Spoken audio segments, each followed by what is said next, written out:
अस्सलाम वालेकुम, mister and Mrs channel में खुश आमदीद। आज मैं आपके लिए चावल की करी बनाने का तरीका लेके आई हूँ।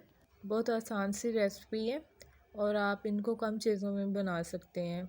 घर में बड़ी मौजूद चीज़ों से बन जाती है और बहुत ही ज़बरदस्त इसका टेस्ट होता है। ये रेसिपी मैंने अपनी अम्मी से सीखी है और ये बहुत ज़बरदस्त रेसिपी है, आप भी ज़रूर ट्राई कीजिएगा। तो आइए बनाना स्टार्ट करते हैं। चावल की करी बनाने के लिए जिन चीज़ों की ज़रूरत है मैं आपको बता देती हूँ। 1 टेबलस्पून हमने रेड चिली पाउडर लिया है। 1 टीस्पून हमने नमक लिया। नमक को आप अपनी मर्ज़ी के मुताबिक भी ले सकते हैं। 1 चम्मच खुश्क धनिया, 1 चम्मच ज़ीरा, हल्दी, लहसुन का पाउडर और दालचीनी के 2 टुकड़े।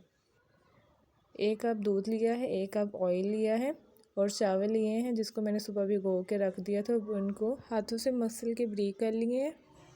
हमने लहसुन लिए और प्याज लिए हैं और 1 चम्मच हमने अदरक लहसुन का पेस्ट लिया है। फ्लेम ऑन कर लिया है हमने। अब हम इसमें शामिल करेंगे ऑयल। ऑयल को हम थोड़ी देर गर्म होने देंगे और अब हम शामिल करेंगे कटे हुए प्याज। प्याज को हम अच्छे से ब्राउन कर लेंगे जब तक इनका गोल्डन कलर नहीं आ जाता।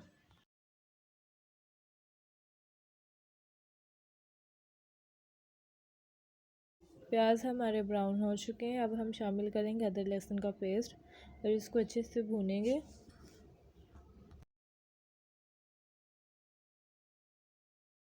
अब हम थोड़ा सा पानी शामिल करेंगे ताकि हमारा जो लहसुन है वो लगे ना। और अब हम शामिल कर देंगे अपने मसाले जो मैं आपको पहले दिखा चुकी हूँ। मसाले डालने के बाद हम 1 मिनट तक भूनेंगे।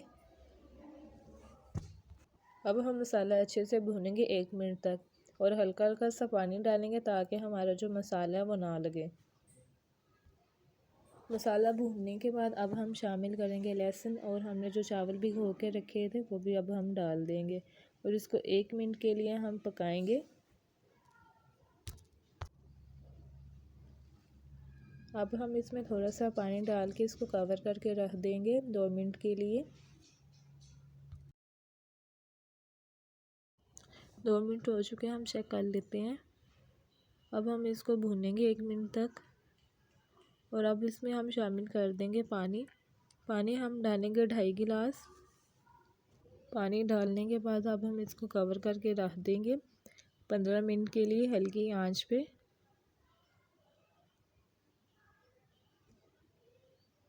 पंद्रह मिनट हो चुके हैं। अब हम चेक कर लेते हैं हमारे जो चावल हैं वो गल गए हैं कि नहीं। हमारे चावल गल चुके हैं। अब हम शामिल करेंगे दूध 1 कप और इसको अच्छे से मिक्स करेंगे। अब हम इसको पकने देंगे जब तक इसमें बॉयल नहीं आ जाता। आंच हम थोड़ी सी तेज़ कर देंगे ताकि अच्छे से बॉयल आ जाए। बॉयल आने के बाद अब हम इसमें शामिल करेंगे धनिया। धनिया शामिल करने के बाद हम इसको मिक्स करेंगे और इसको कवर करके रख देंगे 5 मिनट तक हल्की आंच पे। 5 मिनट हो चुके, हम चेक कर लेते हैं। चावल करी हमारी तैयार हो चुकी है। आप भी ज़रूर ट्राई कीजिएगा, बहुत ज़बरदस्त बनती है। वीडियो अगर अच्छी लगे तो वीडियो को लाइक कर दें और सब्सक्राइब कर दें। अब मुलाकात होगी नई वीडियो में इंशाल्लाह। अपने प्यारों का ख्याल रखिएगा। अल्लाह हाफिज़।